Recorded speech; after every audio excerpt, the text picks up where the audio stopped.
Многие люди настолько привязываются к понятию неприхотливые растения, что готовы посадить на своем участке что угодно, лишь бы оно стопроцентно росло. В результате со временем получают очень много проблем.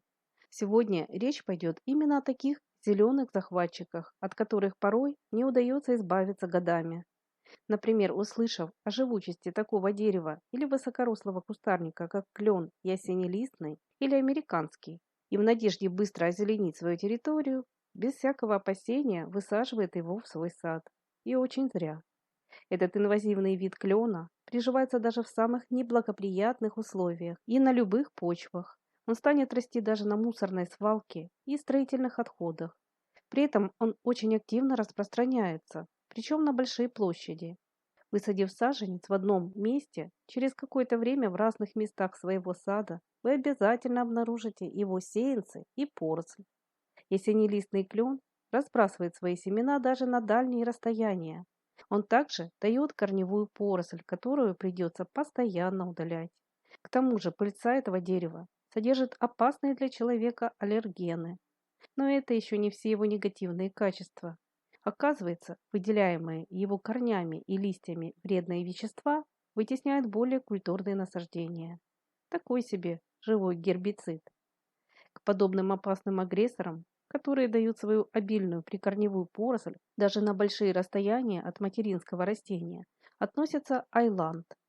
Несмотря на его неприхотливость и весьма декоративную листву, это быстро растущее дерево способно за несколько лет буквально заполонить ваш участок.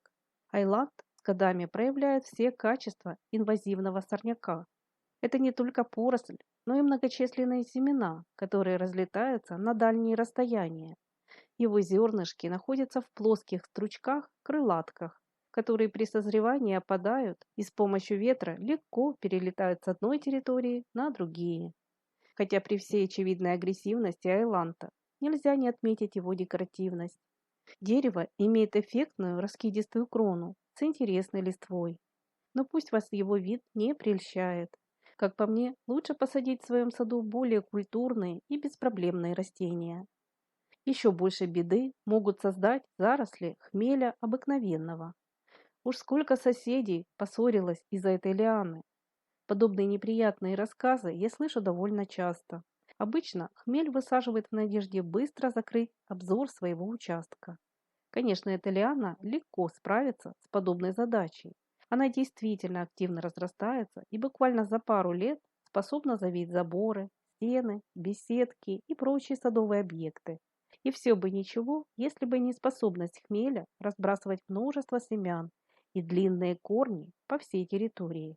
Удалять его поросль можно вечно, ведь на месте выкопанной снова вырастают новые побеги. Причем многие садоводы отмечают, что на этот зеленый захватчик слабо действует даже гербицид. Поэтому прежде чем занести подобное растение на свой участок, хорошо подумайте, стоит ли оно того. И не дай вам Бог посадить хмель у забора, граничащего с соседями.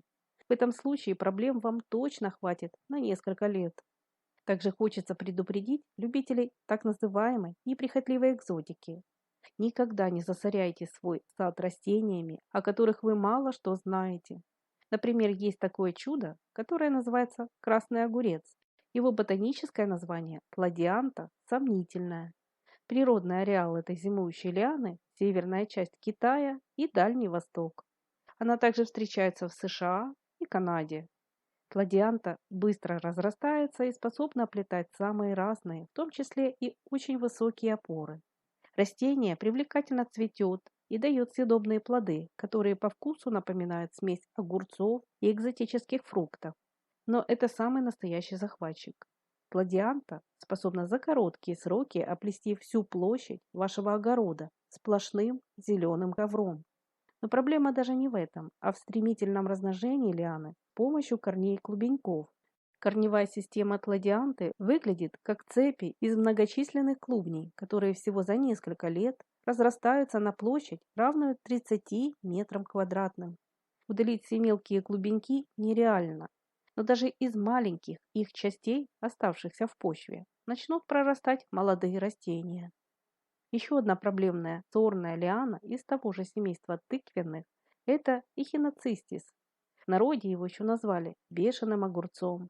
И совершенно не зря. Живучести и скорости роста этой лианы могут позавидовать даже самые неубиваемые растения. Несмотря на то, что эхиноцистис быстро оплетает разные вертикали и создает притенение в виде зеленой ширмы, я не советую заносить на участок подобные инвазивные виды, ведь последствия от них потом будете мучиться не только вы, но и ваши соседи. А вот это растение привлекает очень многих садоводов красивым видом листвы. Оно также цветет белокремовыми пушистыми соцветиями, но все же основная декоративность именно в листьях. Это рябинник рябинолистный. Особенно красива его молодая листва. Она имеет яркую оранжево-розовую окраску, а после приобретает золотисто-зеленые тона. Из сортовых растений в питомниках продает его эффектный сорт Сэм, но он также ведет себя довольно агрессивно, особенно с годами. Рябинник совершенно неприхотливый, приживается на разной почве, в тени и на солнце, зимостойкий и очень живучий. Но этот кустарник дает прикорневую поросль.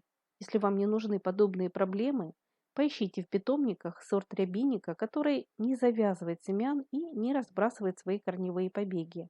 К сожалению, название этого сорта я не запомнила. Если говорить о цветах, то я не советую высаживать на своем приусадебном участке почвопокровную веронику нитевидную и барвинок обыкновенный. Эти почвопокровники с годами заполонят всю близлежащую территорию. Растения совершенно неприхотливые и живучие. Оплетают самые разные места в саду, мешая своим присутствием и внезапным появлением, особенно в цветниках. Хотя где-нибудь за забором, возможно, они и уместны. Таким растениям место подальше от культурных насаждений. Имейте также в виду, что посадив даже маленькие саженцы подобных агрессоров вблизи граничащего участка, с годами вы, скорее всего, навлечете на себя недовольство ваших соседей. Также хочу предупредить о покупке некоторых декоративных злаков и трав. К сожалению, очень многие из них ведут себя как сорняки, хотя выглядят невероятно красиво. Учитывая их неприхотливость, активный рост и привлекательный вид, подобные растения продают многие питомники и садовые магазины. Осталось лишь разобраться, какие культуры необходимо ограничивать и постоянно за ними следить. Однако, если саженцы еще можно высадить в глубокий и прочный почвенный ограничитель, то с многочисленными семенами вести борьбу очень сложно. Ведь вся прелесть этих растений как раз находится в их соцветиях, которые не хочется обрезать. Злаки украшают сад даже зимой. Они невероятно красиво смотрятся, припорошенные инеем и снегом. К таким, например, относится ячмень гривастый. Очень эффектный злак, но он каждый год дает обильный самосев. Причем его семена активно разлетаются даже на дальние расстояния. В результате чего, посадив ячмень в каком-то одном определенном месте, со временем вы обнаружите его сеянцы в самых разных местах своего сада.